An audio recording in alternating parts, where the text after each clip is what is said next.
आज अगस्ट 21 तारिख आज दिन में सारा भारत में एससी और एसटी संरक्षण को नहीं भारत बंद डाकरा दि जाएगी।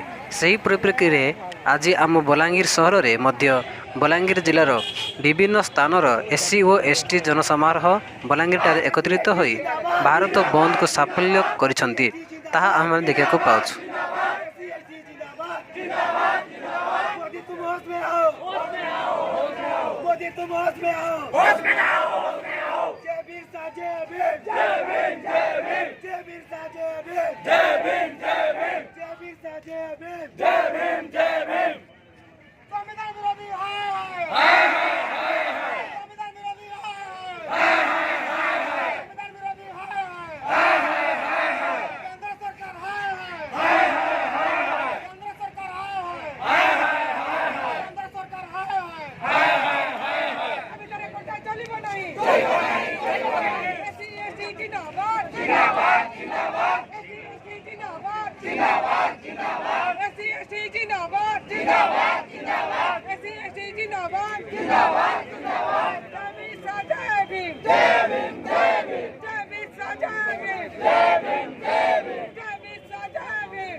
सरकार विरोधी हाय हाय